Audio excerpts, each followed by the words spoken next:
Welcome to Not Starving Artist, the podcast. I'm your host, Brooke Benson, money coach and equity actor. I am your financial cheerleader, here to help you build your financial confidence and have power over your money. The best part, no budgeting or bi-weekly paychecks required. I went from being a broke BFA grad having weekly panic attacks about money to a financially confident, wealth-building actor and business owner. Money gets to feel fun, simple, and sexy, and I am going to show you how. Before we dive into the episode, I am so excited to share with you that my brand new online course, Cashed Up Creatives, is officially out now. Now, this course is for my artists with neurospicy brains, my bi-weekly paycheck cuties who just don't want a budget, or anyone who wants to get out of that paycheck to paycheck cycle and finally experience financial wellness. This course is for you. It's gonna help you get 3 months ahead on bills. It's gonna help you pay off debt while you still take vacations. It's gonna help you manage your fluctuating or consistent income with ease. You're gonna be able to confidently talk to your parents or partner about your money decisions. You're gonna be able to open a retirement account and invest your first or next $500. You're always gonna have surplus in your bank account, and it's gonna teach you how to ditch your scarcity mindset so you can feel abundant with money. Now, this is a self-study course, meaning that when you make your one-time payment of $247, you have immediate access to the course content for life. And on top of lifetime access, the best part about what I'm sharing with you today is that for the rest of 2025, I am going to be hosting live monthly office hours for anyone who has joined the course. Totally for free, included with the price that you pay for the course itself. I, of course, recommend joining as soon as possible because the earlier you join, the more of those monthly office hours calls that you are going to get to attend. I cannot wait to see you inside and to help you get cashed up. Hello, everyone. We are now officially in the second half of my 10-week series, Unlock Abundance, the 10 money affirmations that are going to make you richer in 2025. And if you haven't been here for the first 5 weeks, that is okay. The first 5 weeks are not a prerequisite to enjoy the next 5 weeks. But I also encourage you to find the ones that activate you the most. I want you to download these episodes. So 6 months from now, I want you to come back and listen to the episode again and see what comes up for you that's totally new. Mindset work is like a complicated math problem. So when you think about math, we can easily do 2 plus 2 in our head, but if you try and do 371 times 7 divided by 12 plus 7, right? You can't do that in your brain. You need to get out a piece of paper and work out the problem. That doesn't mean the problem is unsolvable. You just need to get it down on paper. So same with mindset work. Taking intentional time to get out your journal and work through a mindset problem, something that's coming up, that's how you solve it. So enjoy this second half of the series, Unlock Abundance, the 10 money affirmations that are going to make you richer in 2025. So as we start off today, one, I hope everyone is feeling okay this morning. I hope everyone is coping. I hope everyone was able to take a breath this morning. You woke up with a slow heart rate. That's what I hope for everyone.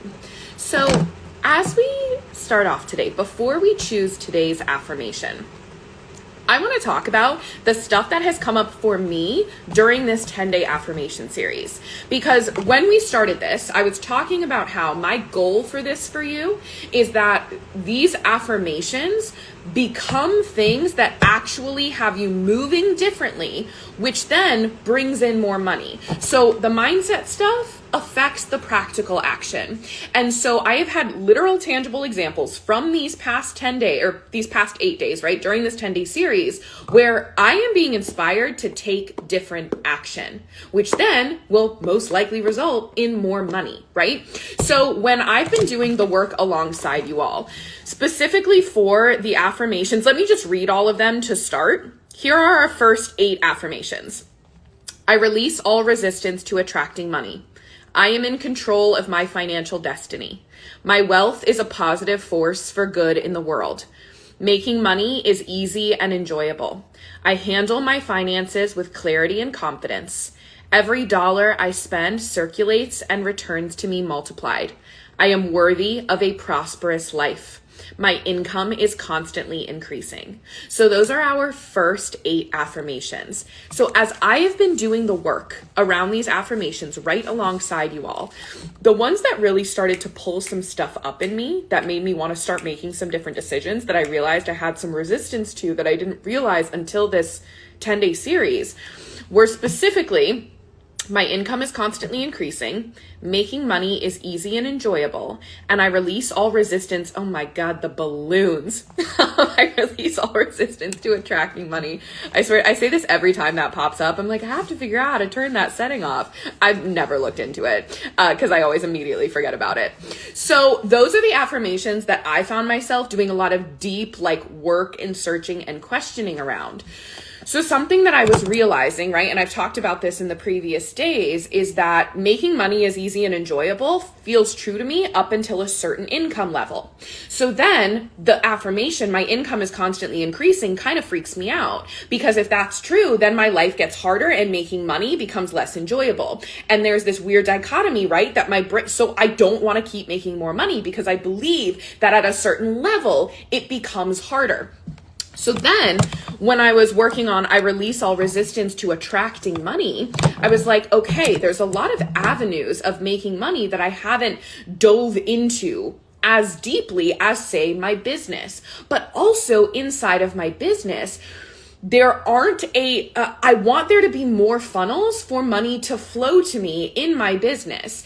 And when I open up more funnels for money to flow to me, that opens up more channels for me to be able to serve and help and provide with my expertise and my zone of genius. So that started to feel really good when I was leaning into that. And then I started to realize all of these are becoming interconnected, because what this required of me was to think about my business structures, right? How I'm running my business, but then also how my business fits into the rest of my life, money-making opportunities, and also lifestyle stuff. Like, what does that look like? And then the excitement for making, because some of these changes and some of these questions that I was having to ask myself were kind of freaking me out a little bit. But then when we talked about my wealth is a positive force for good in this world, that sparked an excitement in me at a different level of, right, remember why you're doing this, because when you make more money, when you open up more channels to receive, when you have more money, you can be a bigger helper.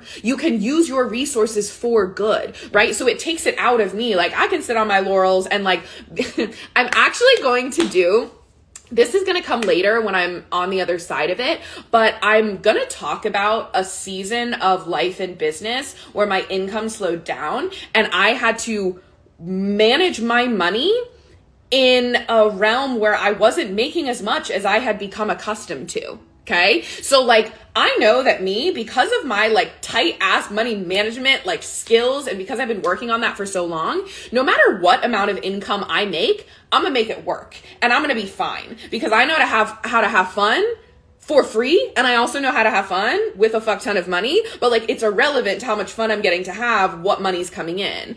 And my money flow is so systemized and I have such a clear handle on it that when my income dips, I don't freak out and I can just ride it out and I can roll with it, right? So when it's just about me, I think there's a little bit of, lazy isn't the right word. That's not the right word at all. There is just a leaned back energy that can happen when it's just about me when it comes to money, right? But when I bring it outside of myself, when I'm right, but my wealth is a positive force for good in this world.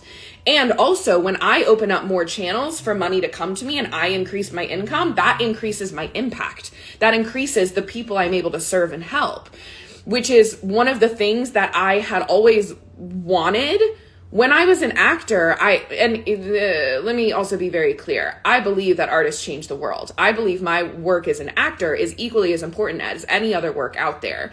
I believe there are so many actors who are changing lives, and not just with their art, but then with the resource of fame that they receive, they're able to do good with it, right? I believe all of that. But for me, in my heart and in my soul, I was like, I think there's something else that like I am meant to give to this world, that I am meant to serve in a different way, my community, my corner of the world. And that's what Not Starving Artist became. That's not why I created it. It was like bit by bit by bit. And all of a sudden it became this thing where I was like, oh, this was what like my heart and my soul was wanting, right? So when I think about that, I'm like, of course I need to focus on taking the actions that came up from my from affirmations this week in order to open up those channels and serve at a higher level and also increase my wealth so that it's a positive force for good in the world. And then also have fun that then I get to reap rewards from that.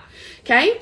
So some new things came up for me. So what you all are going to see in the coming months, those of you who are on this live who are watching this, I'm not announcing this until it like actually happens, but I'm going to have a new offering probably in the springtime, probably around my birthday in April. I'm going to launch something that's going to be more widely accessible.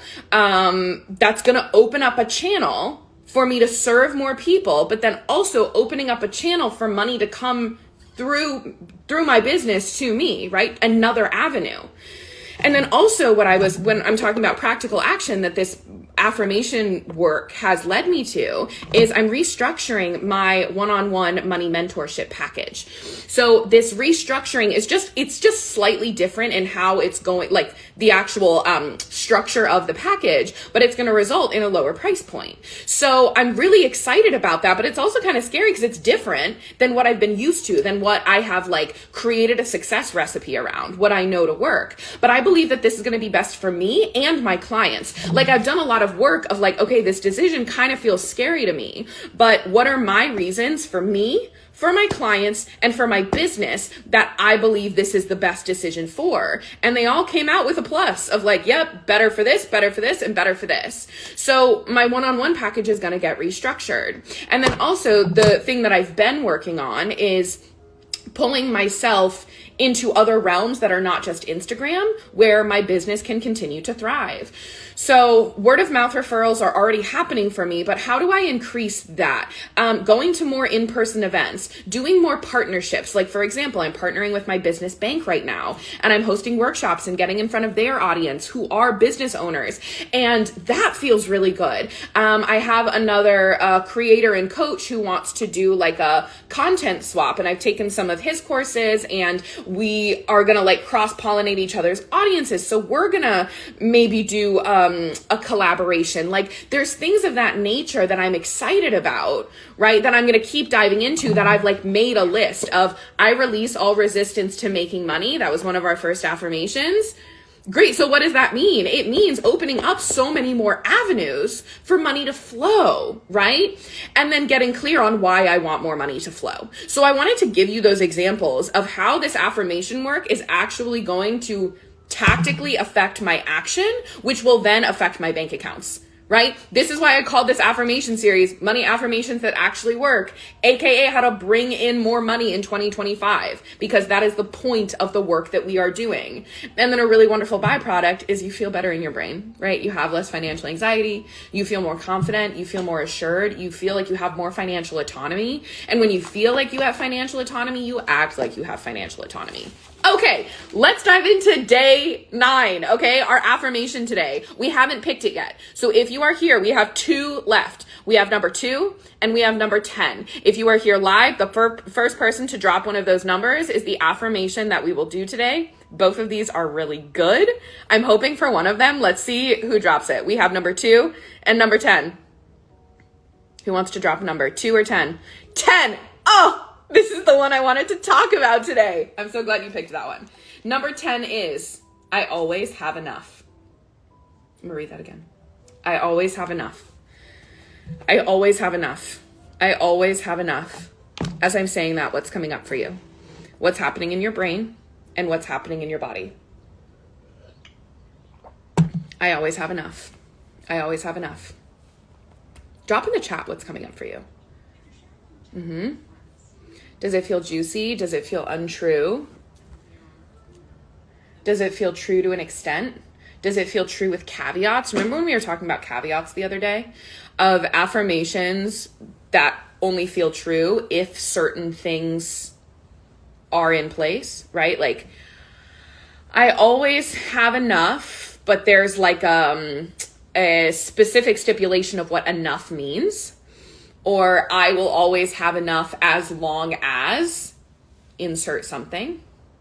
I always have enough. I always have enough. Is there evidence that's popping up in your brain of when you didn't have enough? Is there evidence popping up in your brain of when you have always had enough? What's happening there? What happened in your body? Was there like a tingly excited feeling of like the excitement of that being true? Was it a hit of, I can't imagine that being true? Because there's always a life circumstance that could come up that would create a scenario of not having enough. This kind of like the other shoe dropping, right? Like, the other shoe could always drop at any time. And that's a really weird thing to like come to terms with, but I want to like pull us out of that, even of like the other shoe dropping is just another life circumstance that comes into your field, and it's your brain that has decided that that is the other shoe dropping that makes it feel like, well, it's just another thing, or yep, this is what I was expecting. Like those sorts of things that can make you feel like I always have enough is always up for debate, rather than that being a core belief that is never ever shaken. Even if the job went away, the clients dried up, you have to use your savings, your house was destroyed. Like, can you still believe I always have enough? And what would it mean? So this is where now I'm going into how I go into affirmations, right? Where I go with my brain first. I get in my journal, I let my brain get all of its shit out, and then I see what starts happening in my body. So what my brain does is it says, I always have enough. What does it mean to always have enough? Ooh, this is so good when I talk about this with my clients all the time, because for so many of us, pretty much everyone, we think that there is a certain amount in the bank account, or a certain level of paycheck, or a certain amount in your investment accounts that will create the reality of always having enough. That will eliminate scarcity, that will eliminate financial anxiety. We believe that there is a number that we will hit at some point that will dissipate all scarcity and all thoughts of not having enough. That there will be a level of wealth where we will no longer have to make financial decisions, where we will no longer have to think about money, and that's the goal. But that's not true. I have watched this not be true for myself and for every single one of my clients, right? For myself, I tell this story. This was like my first big aha into mindset work, where I had created the money flow method. I was doing my money management as a freelance artist, right? Like I hadn't even started Not Starving Artist, but I was figuring out how to manage my money as a freelancer with fluctuating income who wasn't making a lot of money, right? And still wanting to live her best life. So I figured out a system, right? To get money into savings and to manage my money in that way. But then there was one moment where I was having a panic attack about not being able to pay rent. And at this point I was like subletting, I was like bouncing around, vagabond actor. So my rent was like $700 a month. I looked at my savings account and I had $23,000 in my savings. Break that down. That's however many months of $700 worth of rent. Like, let's say 1,000, right? Like, let's say my baseline expenses, because I was real bare bones at that point. My baseline expenses were $1,000. That means I had almost 2 years of living expenses in my savings account. And yet I was in the middle of a panic attack, right? And we know that anxiety and panic does not always directly correlate with a real circumstance, right? And so I've always had a bent towards anxiety. And so what was happening was I was in this panic attack, and I had this like out of body experience where I was panicking, and I pulled up my bank accounts to try and make myself feel better. And the panic attack didn't go away. And I was panicking about not having enough to pay rent. Yet I was looking at 2 years of rent and expenses in my bank account. And I was like, the math is not fucking mathing. This is not just about numbers. This is not just about the math anymore, because the math should make me feel better. That number should make me feel better. And yet it doesn't. That number did not quell my panic attack whatsoever. Right? So that was the moment that I realized that there wasn't going to be a number that I could look at in a bank account, in an investment account, in an income, in a paycheck that would make me feel like I was okay. I would never have to worry. I don't feel any scarcity anymore, right? And I've watched business owners who have made 500K, multiple millions, feel the same kind of scarcity that I have felt, that other people have felt, being in, $70,000 worth of debt, or working paycheck to paycheck, or being an actor and not knowing when their next paycheck was going to come. That scarcity follows you. Now, let me be very clear. Having money in the bank accounts and having wealth helps to reinforce the mindset work that you're doing of I always have enough, but it will never be the answer to believing that affirmation and believing that mindset work, okay? So when we're thinking about I always have enough, I want you to ask your brain the question, like if it's coming up with caveats of like, okay, you wouldn't always have enough if this happened, or like, here's what could happen, or like, you only have X amount, so if this happens and this happens, then you wouldn't have enough. Or like, I've experienced not having enough. Ask your brain questions, right? Like put it on the table and ask it, be like, what would enough mean for you? Define enough. And let's see what comes up, right? I actually haven't done, like, as we're talking about this, I'm like, I want to define enough, because my brain automatically went to, okay, you can pay for your rent and your bills and your food. That is what having enough means. But if I really think about it, enough, I think one of my like core, this is like a core fear, being an artist, right? Being a freelancer and not signing a literal lease on my own until I was 23, 24. Well, how old was I in 2020? However old I was in 2020, that was the first time I signed a lease with my own name. That was not co-signed with my parents, right? I was fucking terrified.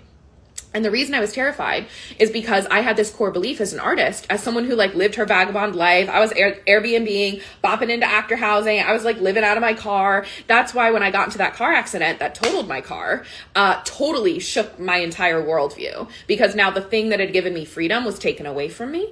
And I had to like rethink a lot of things. And so for me, paying rent and being able to afford my own housing, that's a core fear for me, because that was developed right out of college when like I saw very clearly how that could get taken away from me.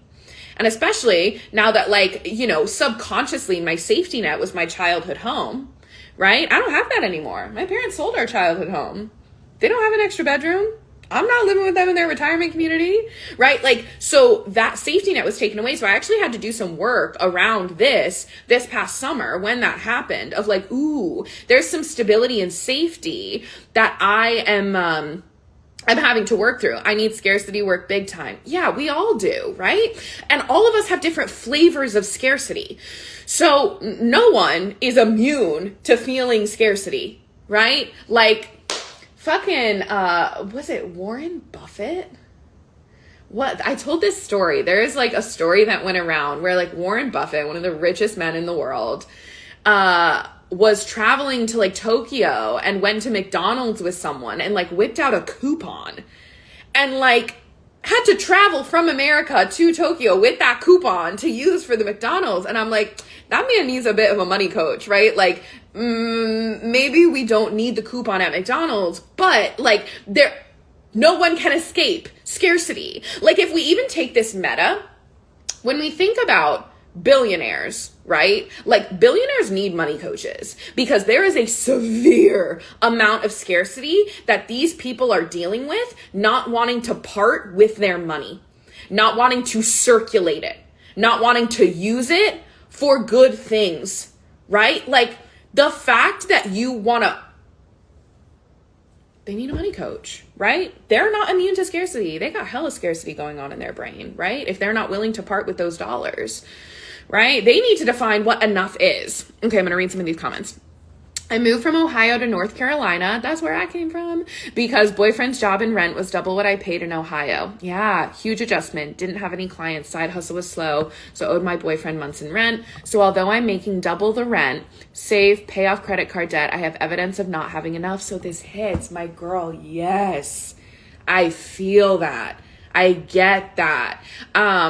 Definitely the experience of moving to a higher cost of living place is a very scary jump, right? And if you have experienced moments, even if you were able to pay rent, but you were close to not being able to pay rent, that's still going to ingrain that thing in you of like, oh, I was close to not having enough. Or like, if I didn't have my boyfriend to be able to pay the rent, that would have been like, your brain makes those connections of like, you were close to not having enough. And this is where I want to offer you a mindset exercise. I actually talked about this. I did a workshop with Novo, my business bank. I do monthly workshops with them for their audience, but they're also free to the public. So they're in the link to sign up for them is in my emails that you get on Monday. So if you want to join those, feel free to join them. I hosted one on mindset exercises the other day and on Monday, and I talked through this specific exercise called the fire drill. And the fire drill is when you take yourself to worst case scenario and you make an action plan to pull yourself out of it. So sometimes we forget how badass and scrappy we are. Like, we are so scrappy. We are survivors at our core, right? We are, as humans, right? We always have been. Otherwise we would have gone extinct, right? We are survivors at our core. And so sometimes we don't give ourselves enough credit when we're afraid of a worst case scenario. We're afraid if it literally like taking us out. Well, if I couldn't pay rent, that's it for me. I evaporate, right? And that's not actually what happens. So I want you to think about worst case scenario. So for me, my worst case scenario is not being able to pay rent on this New York City apartment that I love so dearly. But when I take myself to worst case scenario of like, I'm not able to pay rent, my partner loses his job, knocking on wood for all of this, anytime we do the fire drill exercise, things go south very quickly, and all of a sudden we can't pay rent. When I take myself to that scenario, the first thing that happens, so again, your brain is a very logical thing, okay? So it's pulling the data and the facts and all of the things. So when I think about that situation, oh God, my foot fell asleep. When I think about that situation, my brain starts asking questions where it's like, wait a minute. So if that happened, like, that means that I would have had to drain every single one of my checking accounts, saving accounts, and investment accounts. And my partner would have needed to be out of a job for multiple years. Like, if I think about all the cash that I have available to me, and I think about like, if I can't use my calculator. So if I think about my baseline expenses, which are $2,500, right? If I was on bare bones, they're about 2,800 right now, but if I went full bare bones, I could probably do 2,200, but if we're talking like not going into deprivation mode, 2,500 is where I could sit with bills and food and miscellaneous things, rent, etc. If I think about that and how much cash I have available to me right now, and this would also have to mean that I am not making a single dollar in my business, that I am not making a single dollar anywhere else. I haven't booked any acting gigs, nothing, right? That would take years, like 5 years to deplete all of my resources. So that means that I would have had to get complacent and been in like a horrible situation where I couldn't make a single dollar and my partner stayed unemployed for 5 years. And that's when we wouldn't be able to pay rent. So do you see how me even stating the worst case scenario, I'm like playing my brain's game. I'm like, yeah, this is the worst case scenario. How could that happen? And my brain's like, that doesn't make sense because it's not who I am. Let's even put this farther out.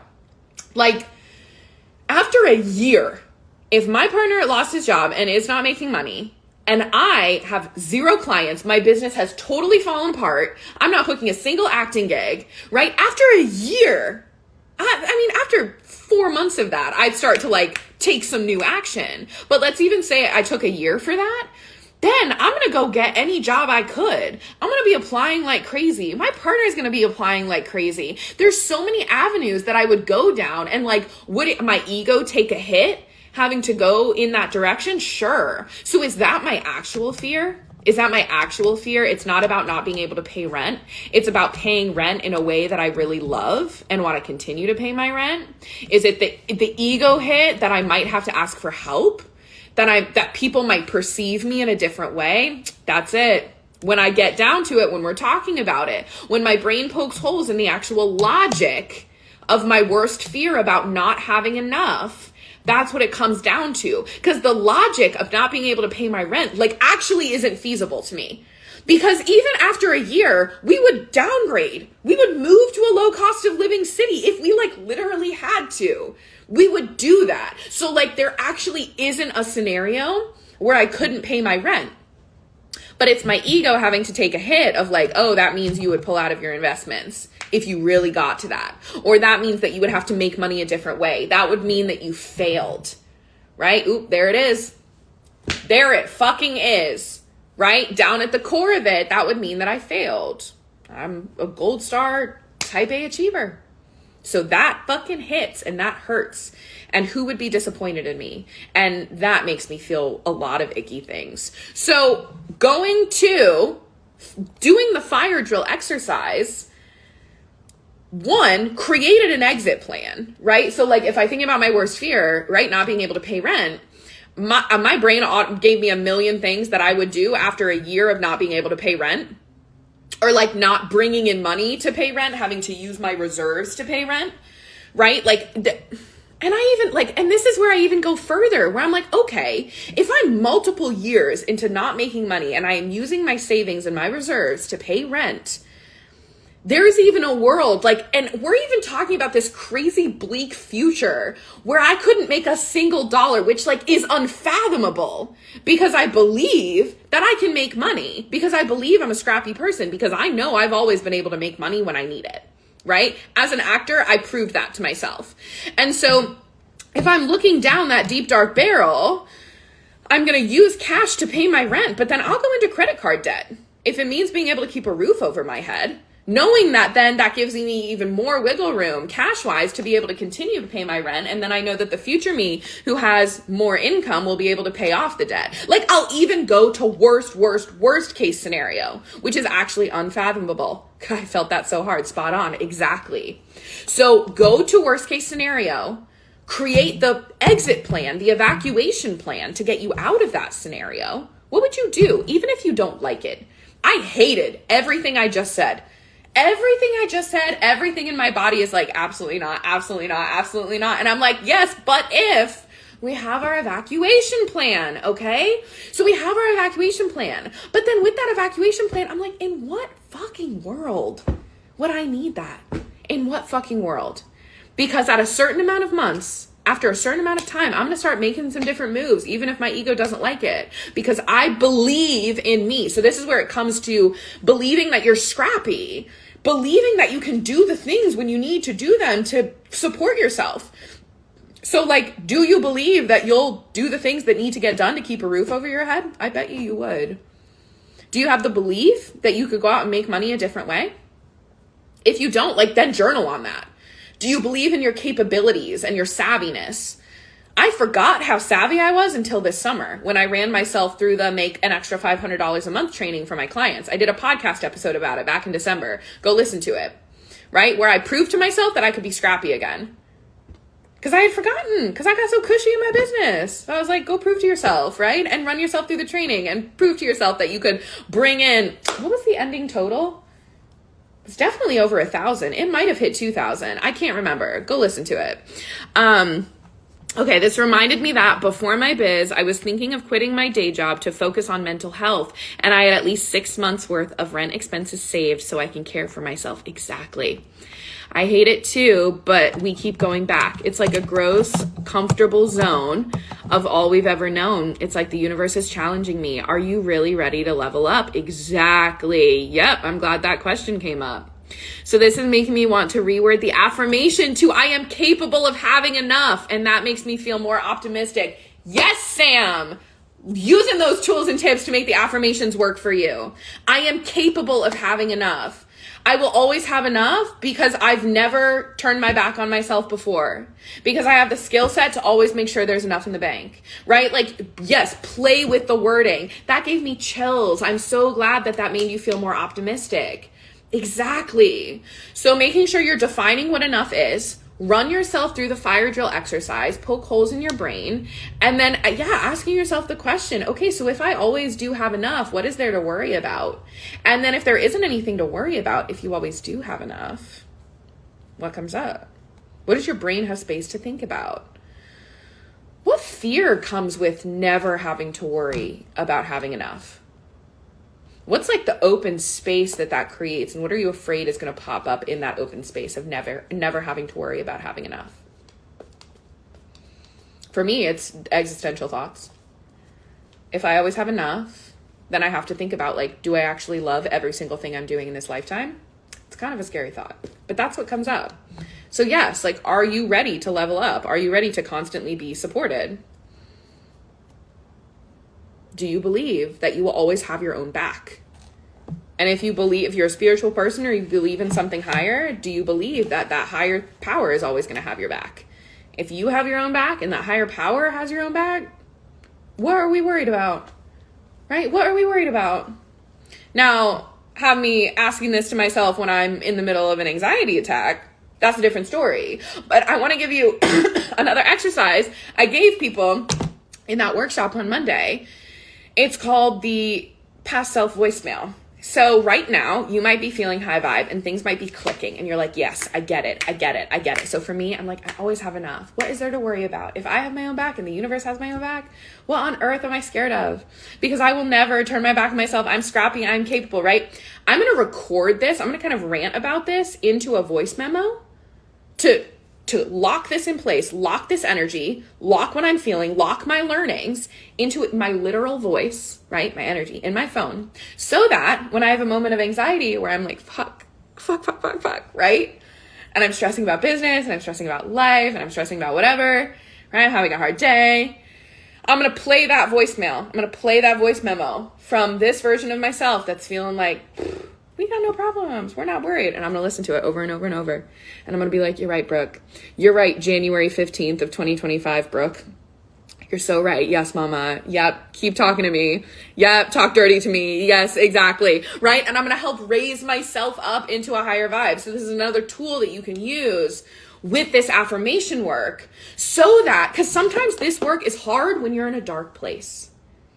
When you're in a hard place, when you're in an anxious place, when you're in a sad place, when you're in a busy, chaotic place, right? This work can be hard to do. So give yourself a little shortcut, a little cheat code by locking this into a voice memo. So when you're having those times, you can just like play the 2-minute voice memo, get yourself back into it, remind yourself of what is actually true. Okay. So that's another exercise you can do. So again, our affirmation for the day was, I always have enough. I always have enough. You always have enough. We always have enough. There is enough for everyone. There is enough to go around. If I have enough, you have enough. We're all allowed to have enough. Thanks so much for tuning in. Come join me on Instagram for more on how to build a simple, sexy relationship with your money. My Instagram handle is @NotStarvingArtists. And if you want to dive deeper with me, head to the show notes to learn more about one-on-one coaching. If you love this episode, subscribe, leave a review, and share it with a friend that you want to get rich with.